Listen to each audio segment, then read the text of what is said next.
오늘 하나님 말씀은 신약성경 사도행전 제16장입니다. 사도행전 16장 31절부터 32절까지입니다. 제가 말씀 봉독해 드립니다. 이르되 주 예수를 믿으라. 그리하면 너와 네 집이 구원을 받으리라 하고 주의 말씀을 그 사람과 그 집에 있는 모든 사람에게 전하더라.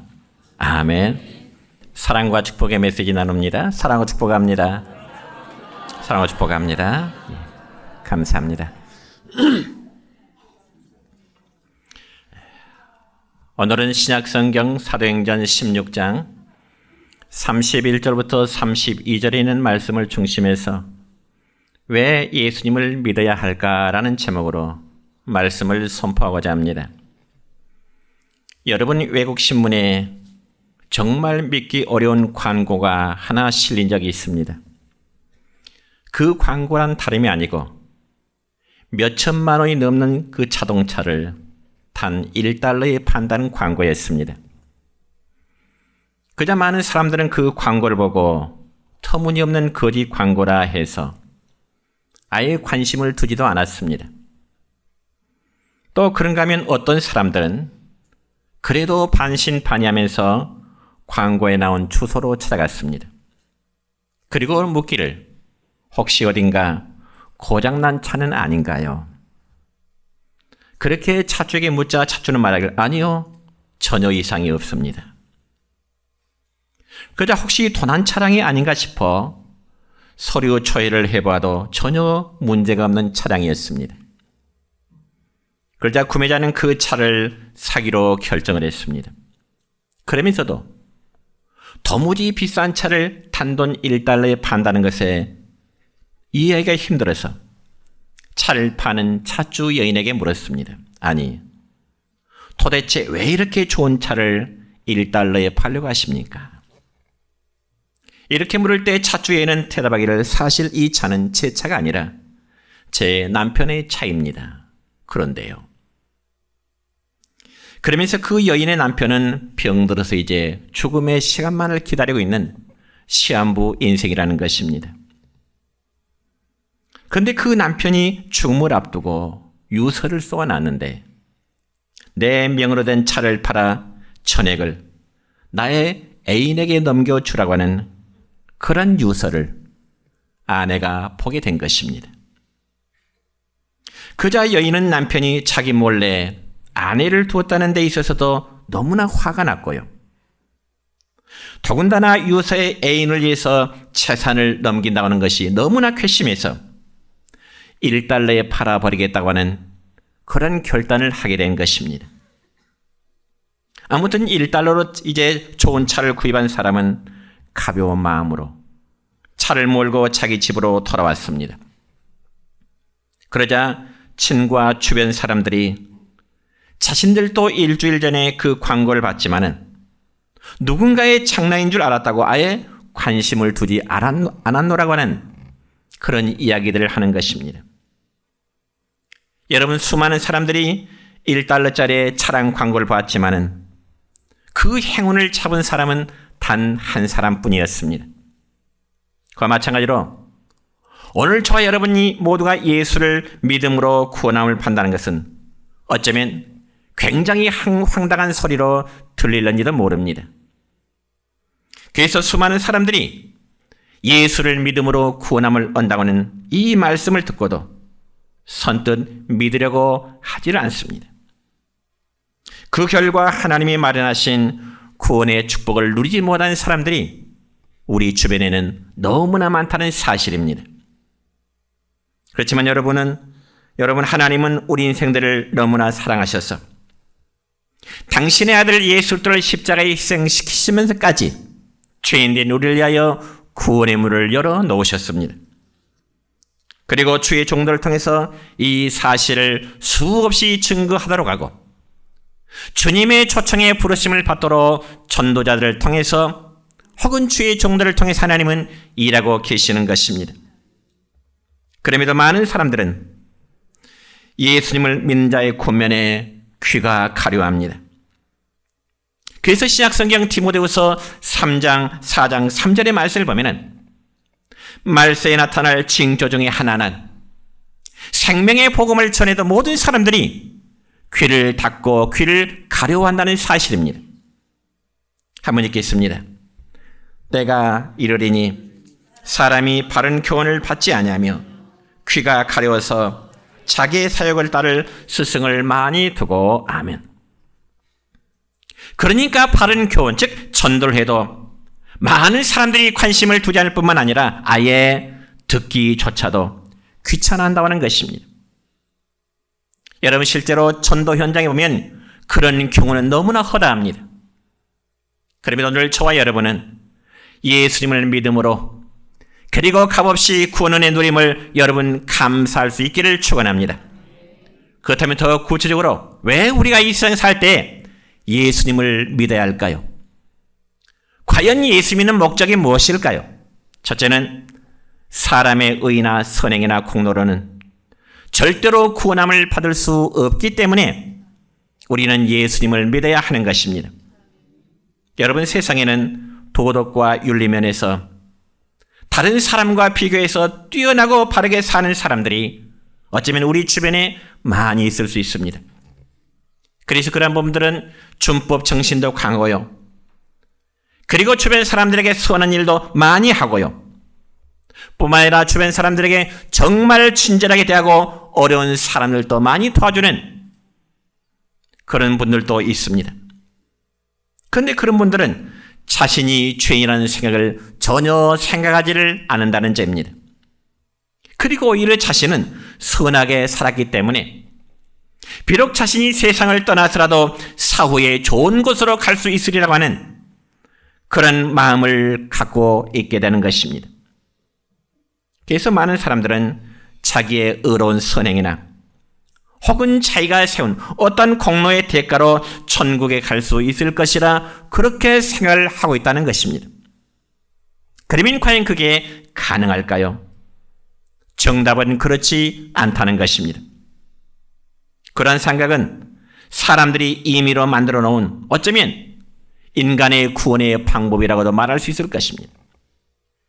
문제는 사랑하는 성도 여러분이요, 천국의 주인이 되시고 열면 닫을 자가 없고 그리고 닫으면 열 자가 없는 절대의 권세를 가지신 분, 그리고 인류의 심판권을 가지고 계신 주님께서 그런 방법으로는 안 된다고 말씀하십니다. 그러니까 사랑하는 성도 여러분이요, 사람들의 선한 행위로는 절대로 걸어가신 하나 앞에 나갈 수 있는 길이 없다는 사실입니다. 여러분, 하나의 예를 들어볼까요?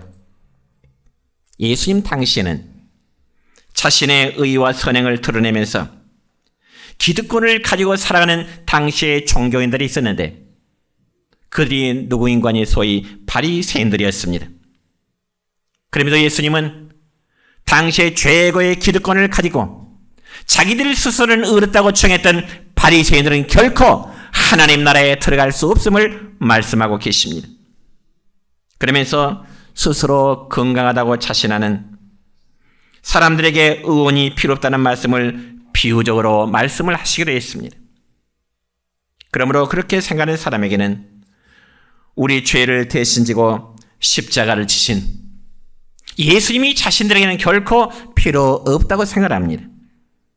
그리고 자신은 죄인이 아니라고 생각을 하기 때문에 어쩌면 예수님이 아니고라도 사후에 좋은 곳에 갈 수 있으리라고 하는, 어쩌면 천국에 갈 수 있으리라고 하는 그릇된 인식을 가지면서 살아가고 있는 것입니다. 그렇지만 여러분, 하나 앞에 행실로 의로운 사람은 아무도 없습니다.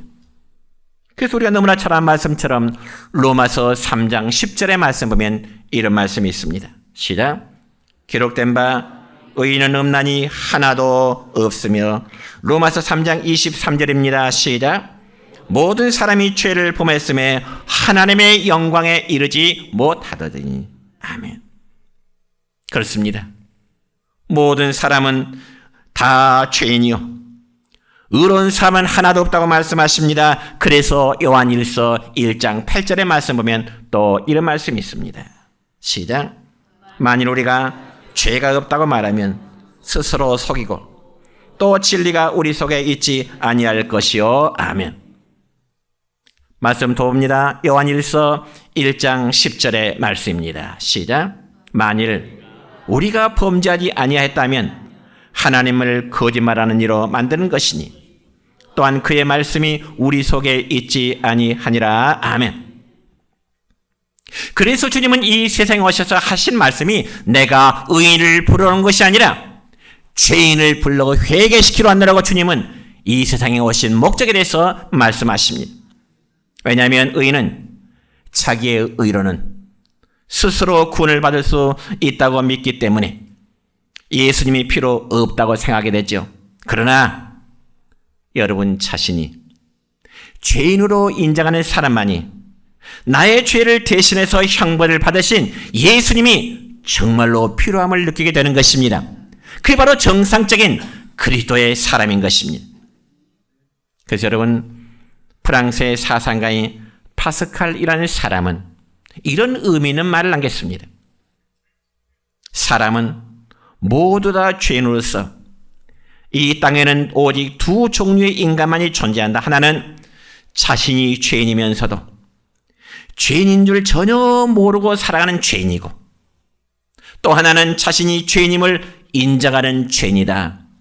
그렇습니다. 그러면서 자신이 죄인이면서도 죄인인 줄 모르는 사람은 희망이 없는 죄인이고, 반면에 자신이 죄인임을 인정하는 사람은 그에게는 희망이 있는 죄인이라 너무 의미 있는 말이었습니다. 그렇습니다. 그렇다면 여러분은 어느 편에 속한다고 생각하십니까? 내가 죄인이라고 인정하는 사람만이 구원받을 소망이 있다는 사실을 믿으시기를 축원합니다. 그래서 하나님이 인정하신 의인은 오직 믿음으로만 사는 사람입니다. 하나님이 옳다 인정하는 죄인은 어떤 죄인이냐? 하나님을 믿고 살아가는 죄인을 하나님은 인정하신다는 사실입니다. 그래서 구약성경 하박국 2장 4절의 말씀을 보면 의인은 그의 믿음으로 말미암아 살리라, 그렇게 말씀하십니다. 믿습니까?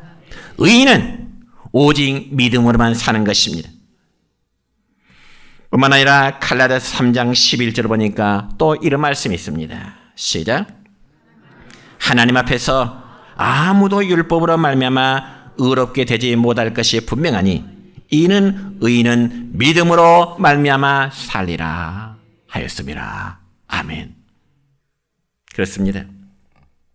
여러분, 신약성경 요한복음 3장에 보면은요, 어느 날 밤중에 예수님을 찾아온 한 사람이 있었습니다.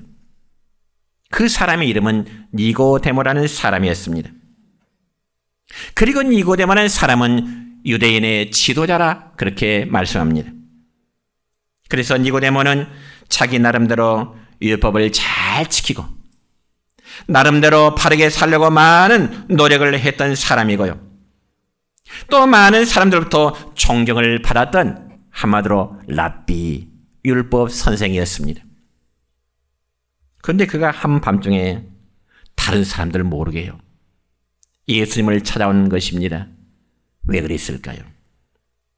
그것은 자기의 의로는 절대로 영생을 얻을 만한 자신이 없다는 사실을 니고데모는 스스로 깨달았기 때문에 그렇습니다. 아무리 율법 선생이고 모든 사람들에게 존경을 받고 있지만은 하나님 앞에 자신의 모습을 볼 때 자신의 행위로는 하나님 나라의 구원을 받을 수 없다는 사실이 뼈저리게 느껴지게 된 것입니다. 그래서 그 문제 해결을 위해서 이 바리새인은, 니고데모는 밤중에 예수님을 찾게 된 것입니다. 여러분, 이처럼 죄 가운데 태어난 인간들은 아무리 노력해도 죄 없이 살아갈 수는 없습니다. 말씀을 선포하는 목사인 저나 여러분 각자의 모습이나 하나님 앞에서는 다 죄인일 뿐인 것입니다. 여러분, 이런 이야기가 있습니다. 어느 목사님이요, 꿈속에서 하나님의 심판대 앞에 섰답니다. 그러자 하나님께서 목사에게 묻기를, 너는 항상 진실하게 살았느냐? 항상 진실하게 살았는가?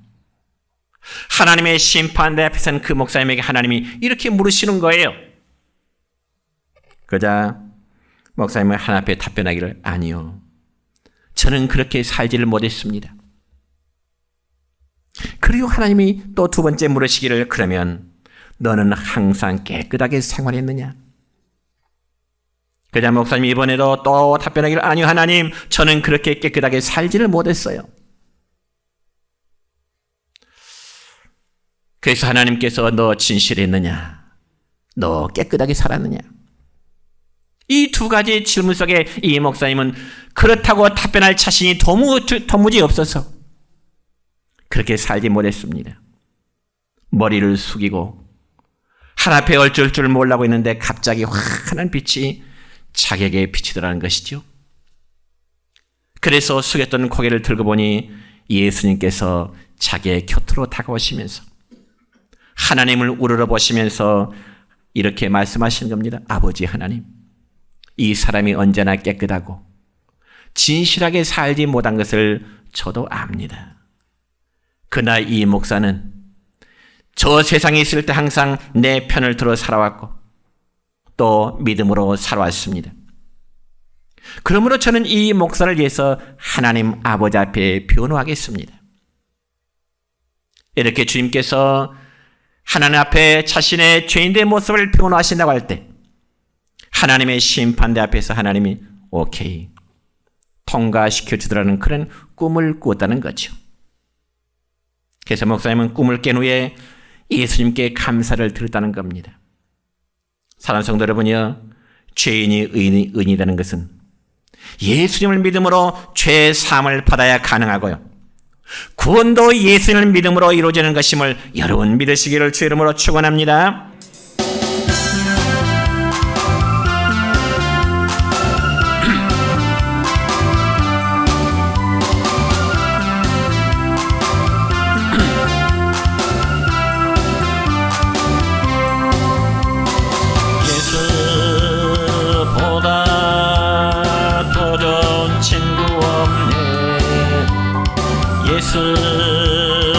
예수보다 더 귀한 친구 없네. 예수보다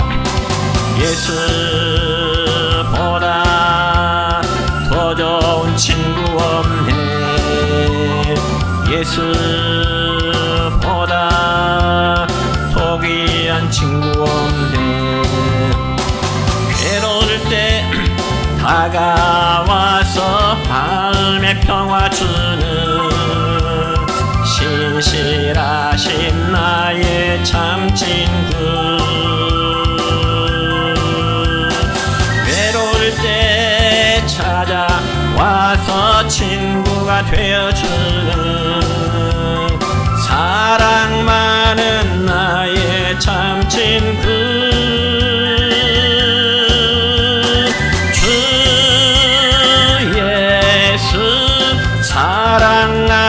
사랑하리라 나의 생명 다할 때까지.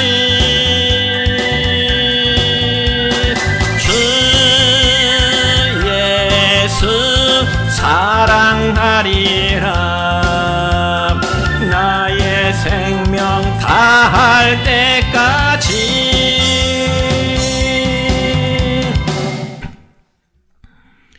두 번째, 우리가 예수님을 믿을 이유는 예수님은 하나님이 예비하신 유일한 구원의 길이 되기 때문에 그렇습니다.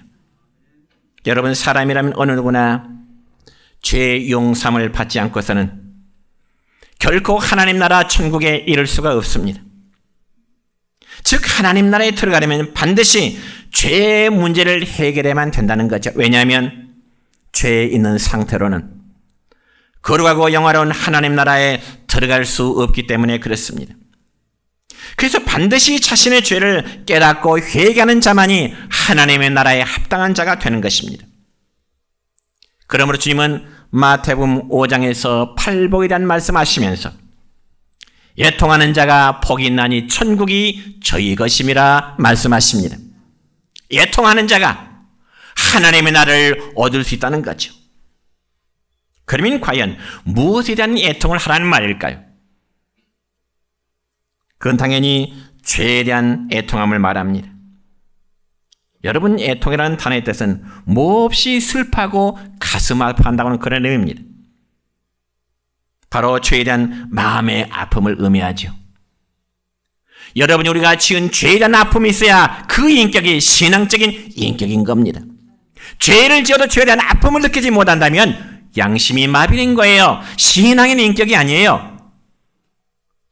죄에 대한 아픔을 가질 때 애통하는 마음으로 회개할 수가 있는 것입니다. 그러므로 자신이 저지른 죄에 대한 아픔으로 애통하는 자가 주님은 뭐라고 말씀하신가요? 복이 있다 말씀하십니다. 그러한 관점에서 볼 때 죄 중에 가장 큰 죄는 역시 불신앙적인 죄라고 말할 수 있습니다. 여러분, 간음죄 그리고 살인죄도 회개하면 용서받을 수 있지만 불신앙의 죄는 용서받을 수가 없는 겁니다. 선한 행위로도 안 됩니다. 도덕적인 의로도 안 됩니다. 여러분, 프랑스의 사상가 볼테르라는 사람이 있습니다. 이름도 귀하죠. 볼테르. 볼테르 그러면 그 사람은 철저한 무신론자입니다. 무신론자라면 신적인 존재를 부정한 자지요. 하나님의 존재하심을 부정하는 자. 이 볼테르라는 사람입니다. 그래서 그는 자신 하나님의 존재를 부인하는 그 글을 집필해서 자신이 운영하는 이제 인쇄소에서 책을 발간했습니다. 신적인 존재는 없다. 기독교에서 말하는 하나님의 존재는 있지 않다.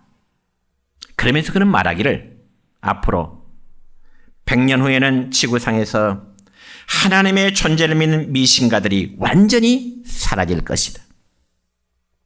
만약 하나님이 존재한다면 이렇게 하나님에서 욕을 퍼붓는 나를 하나님이 가만두시겠는가?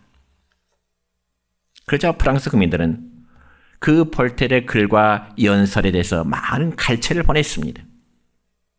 그런데 역시 그도 결국 나이가 들어 죽을 지경에 이르게 됐습니다.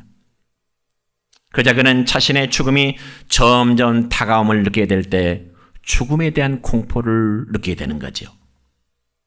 그래서 이 볼테르는 몸을 떨면서 자기의 주치에게 간청합니다. 선생님, 저 앞으로 6개월만 생명을 더 연장해 줄 수 없을까요?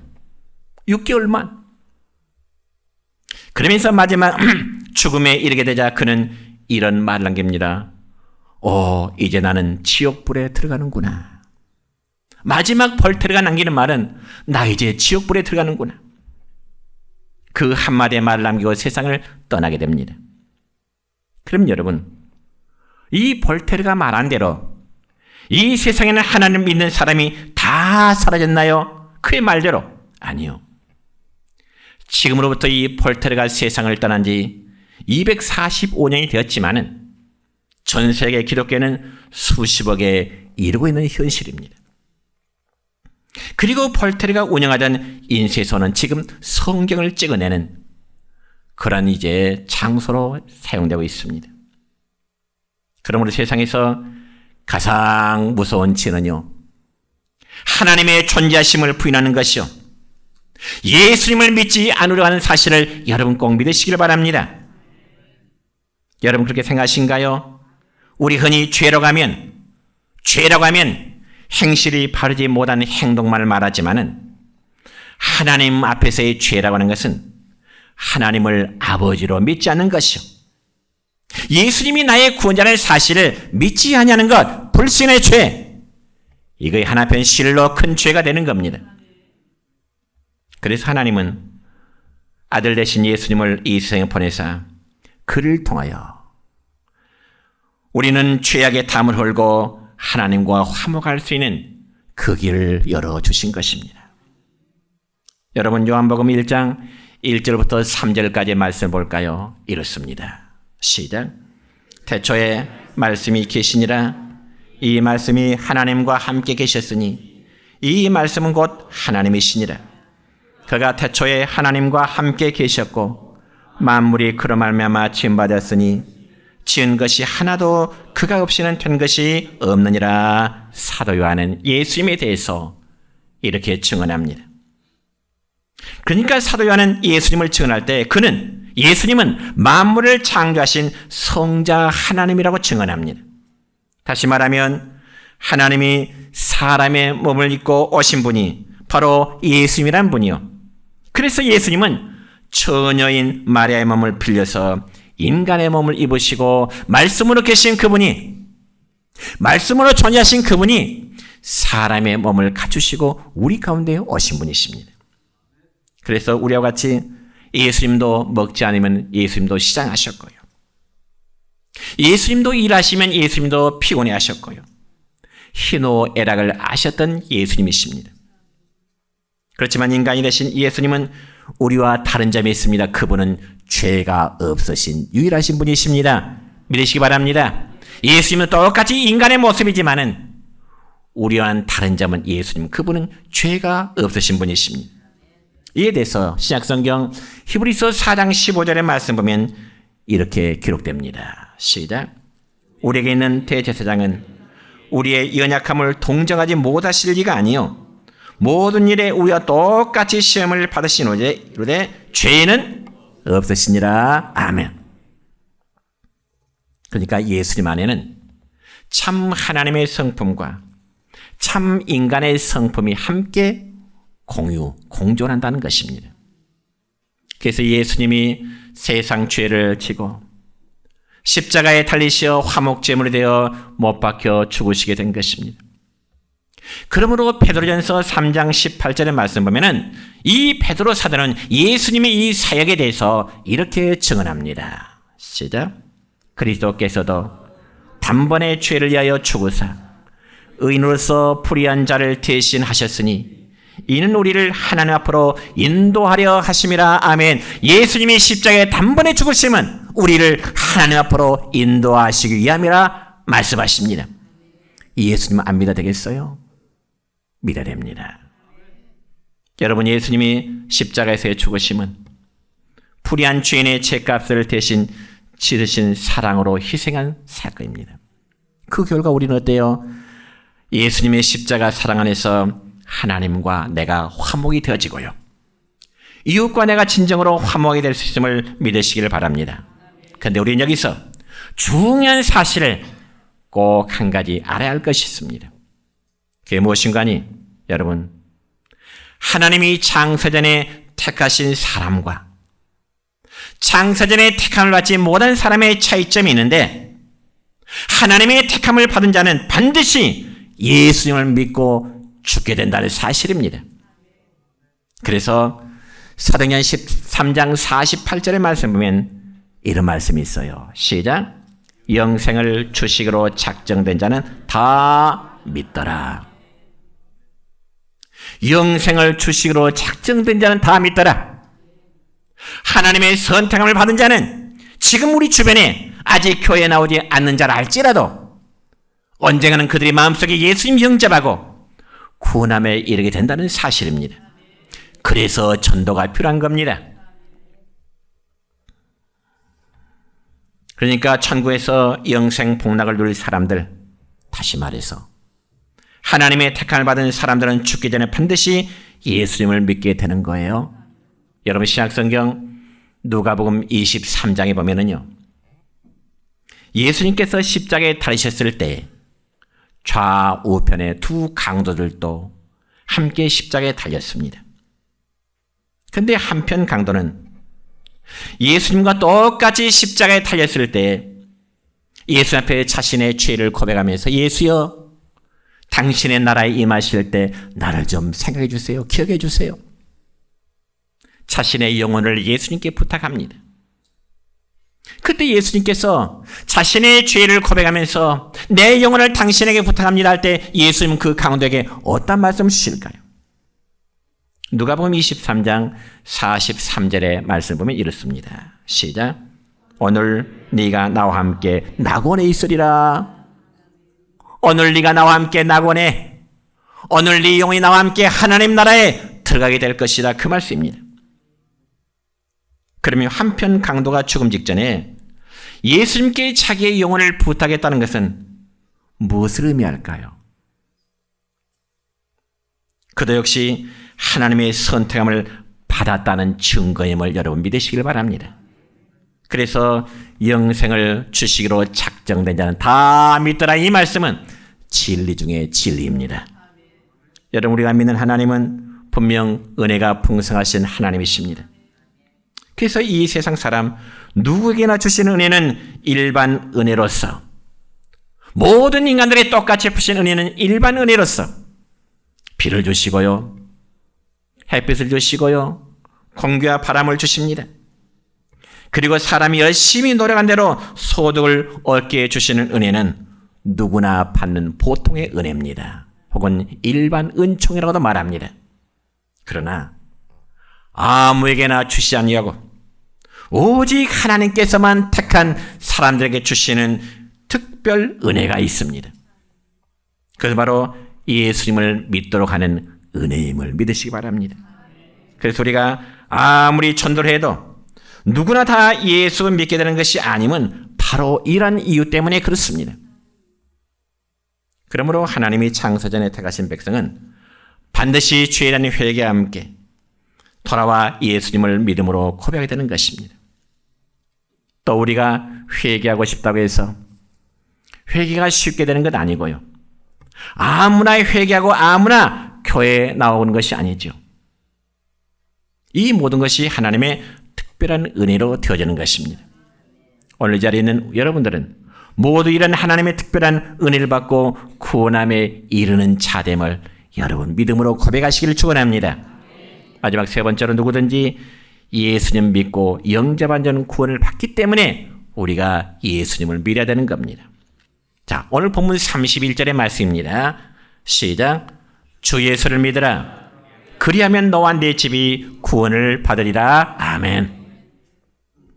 여러분, 이 말씀은 빌립보 감옥을 지키던 간수에게 바울이 전하는 메시지 말씀인데요. 바울이 빌립보 감옥에 이제 간수에게 주 예수를 믿으라. 그러면 너와 내 집이 구원함을 받으리라. 이 말씀할 때 그 간수는 온 가족이 예수님을 믿고 영접하여 구원함을 받았던 사건이 있습니다. 그럼 여러분, 예수님을 믿으면 구원함을 받는다는 그 의미가 무엇일까요? 구원이라는 의미를 먼저 알아야 되는데, 구원. 저는 전도할 때 꼭 이 말을 강조합니다. 구원. 우리가 교회에서 구원하는데 어려운 게 아니잖아요. 예를 들어서 구원이라는 말을 아주 쉽게 설명하자면 죽어갈 자를 살려낸다는 것이 구원의 뜻입니다. 그렇죠? 죽어갈 자를 살려내는 거예요. 예를 들어 물에 빠진 자를 건져내는 것을 구조했다. 타오르는 불 속에서 사람을 끌어내는 것을 구출했다. 구조나 구출을 우리가 한마디로 요약하자면 구원, 그런 뜻입니다. 그럼 우리가 예수님 믿음으로 구원받았다는 것은 우리가 예수를 믿지 않았을 때는 이미 과거에는 우리가 영적으로 죽었다는 사실입니다. 그러나 우리 안에 예수님을 믿어 영접하면 우리와 죄와 허물로 이미 죽었던 영적 상태에서 다시금 영적으로 살아나는 은혜를 입게 되었다, 그 말입니다. 그런 과정을 가리켜서 우리는 거듭났다 혹은 중생했다, 그렇게 표현하는 것입니다. 그런데 이처럼 구원받은 사람에게 나타나는 변화는 어떤 변화일까요? 회개하게 됩니다. 그러니까 구원은 믿음으로 받으며 예수를 믿는 믿음의 증거는 반드시 회개로 나타나야 되는 겁니다. 우리 한번 따라합시다. 구원은 믿음으로, 믿음의 증거는 회개로. 믿습니까? 구원은 믿음으로 받아요. 그렇다면 믿음의 증거는 우리 회개의 삶으로 나타나야 됩니다. 그리고 성령으로 거듭나서 하나님의 자녀가 되는 증거도 회개로 나타나게 됩니다.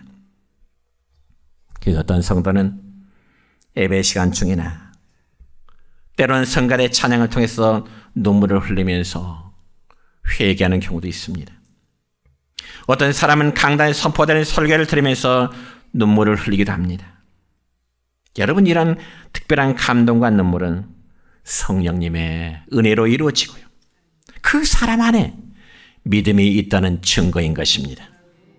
그래서 누가복음 23장 41절의 말씀 보면 십자가에 달린 강도 한 사람은 자기와 함께 십자가에 달린 강도에게 이런 말이에요. 우리는 우리의 행한 일에 상당한 보응을 받는 것이니 이에 당연하거니와 이 사람이 한 것은 옳지 않은 것이 없느니라. 아멘. 즉 이 말은 자신은 강도의 행위로 인해서 마땅히 죽어야 될 죄인임을 스스로 인정하는 겁니다. 너나 나나 우리의 못된 행실로 해서 죽어야 될 마땅한 사람.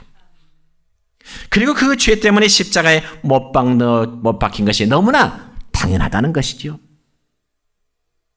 그러나 한편 강도는 자신의 죄에 대한 인정과 함께 회개한 후 자신의 영혼을 주님께 맡기게 된 은혜의 축복을 받게 됩니다. 그래서 시약성경 요한일서 1장 9절의 말씀 보면 이런 말씀이 있습니다. 시작. 만일 우리가 우리 죄를 자백하면 그는 미쁘시고 의로사 우리 죄를 사하시며 우리를 모든 불의에서 깨끗하게 하실 것이요 믿으시길 바랍니다. 이처럼 자기 자신의 죄를 인정하는 사람, 그것을 솔직하게 자백하는 사람은 하나님께서 그 모든 죄를 사해 주시며 성경에 보니까 내가 너희를 깨끗하게 하리라 믿으시기 축원합니다. 그리고 예수님을 바르게 믿으면 이제는 우리의 삶이 새로운 삶으로 변화되어질 것입니다. 여러분 성경에 보면 강도뿐만 아니라 예수님을 정말 잘 믿고 따르던 사람 중에 막달라 마리아처럼 과거에 7 귀신이 들었던 이제 특별한 사람도 있습니다. 여러분 생각해 볼까요? 사람의 인격 속에 귀신이 하나만 들어가도 실성한 사람이 되는데 7이나 들어갔으니 그 정도가 어떻겠습니까? 한마디로 완전히 미쳐서 사람 취급받지를 못했을 것입니다. 그럼에도 그 몸에서 귀신이 떠나가자 온전한 사람으로 변화되어서 예수님을 잘 따르며 주님을 아름답게 섬기는 이제 성녀가 되었습니다. 모든 일은 하나님의 은혜요 능력입니다. 자, 그래서 고린도후서 5장 17절의 말씀을 마지막으로 읽습니다. 고린도후서 5장 17절 시작. 그런즉 누구든지 그리스도 안에 있으면 새로운 피조물이라. 이전 것은 지나갔으니 보라 새 것이 되었도다. 누구든지 그리스도 안에 있으면 누구든지 그리스도를 자신의 구주로 영접하고 고백하는 자에게는 새로 칭을 받은 존재, 새로운 피조물이라 그렇게 말씀합니다. 이분들은 연세가 많으신 분 계십니다. 젊으신 층도 있습니다. 그러나 예수 안에서는 육신의 연세가 많든지 작든지 우리는 새로 지음받은 새로운 피조물, 새로운 존재가 되는 것입니다. 이제 말씀했습니다. 우리가 왜 예수님 믿어야 될까? 사람이 자기의 의나 선행이나 공로로는 절대로 구원받지 못하기 때문이죠. 세상의 성경의 의인은 아무도 없습니다. 그러나 하나님이 인정하신 의인은 믿음으로 살아가는 사람을 하나님은 의롭다 인정하십니다. 우리의 행실이 부족해도 상관이 없어요. 하나님 우리의 믿음을 오시고 내가 너를 의롭다 인정해 주마 믿음으로 의로운 자 된 것입니다. 그래서 하나님은 예수님을 이 땅에 보내셔서 구원의 유일한 길로 인도하시고요. 예수님을 믿고 영접한 자는 구원의 결과를 먹게 됩니다. 우리 모두는 예수님 믿어 하나님의 사랑과 구원함을 이루어 영원한 하나님 나라의 복된 삶을 누리시기를 주의 이름으로 축원합니다.